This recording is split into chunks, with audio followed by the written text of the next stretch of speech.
Beatles and Negotiation. Join Honorary Associate Professor of Negotiation Mikkel Gudsøe of Aarhus University, Denmark, to insightful, informal, and fun talks on negotiations, career, business, life, and other big deals.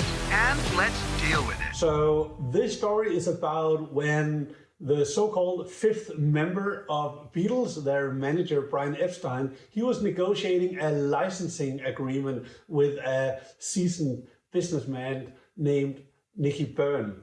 Nicky Byrne approached Brian Epstein and his lawyer and asked, can I have a licensing deal with Beatles? And it was at the pinnacle of the success of Beatles, the so-called Beatles mania.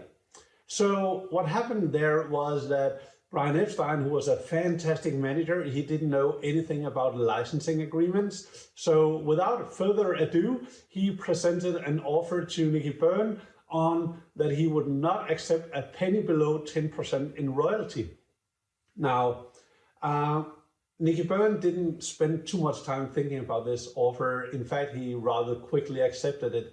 And the thing was, Nicky Byrne knew, which Brian Epstein did not, that normally the royalty rate at that time, back in 1964, a royalty agreement of this magnitude, of this popularity, could go as high as 30 to 50% in royalty. It is actually said to have cost the Beatles around $100 million in lost royalty due to this very low percentage of 10%. However, in all fairness, Brian Epstein and his lawyer did succeed in negotiating a higher royalty later on, around, I think it was 45, 49%, meaning in the top of the range of the market price.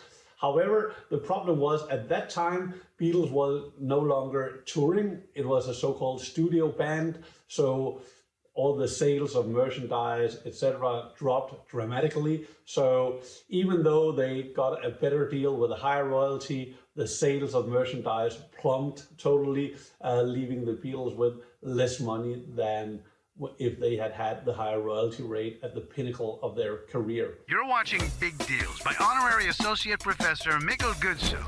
So what we can learn from this little story is never enter a negotiation where you do not know the market price or the objective criteria for the deal.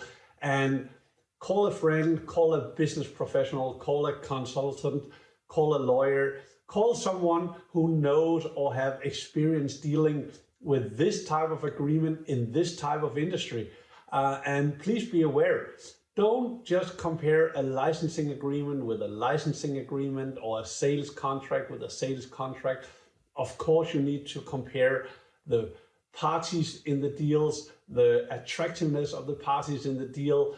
Of course, there's a difference between a licensing agreement involving Beatles, a world-renowned band at the pinnacle of their career, and an unknown designer designing a t-shirt for an unknown brand. So again, don't compare the headlines of the agreement.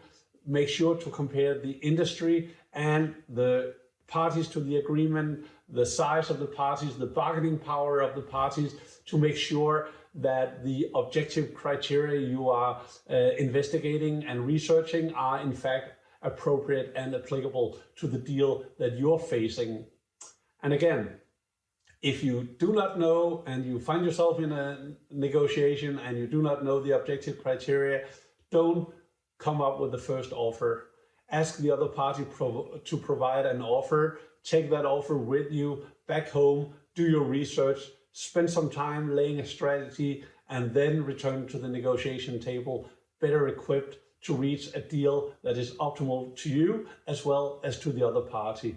Otherwise, you'll end up having a hard day's night, and that is not what we are negotiating about. Take care. You've been watching Big Deals by Mikkel Gudsøe. It has been a great pleasure and, as always, a big deal for us.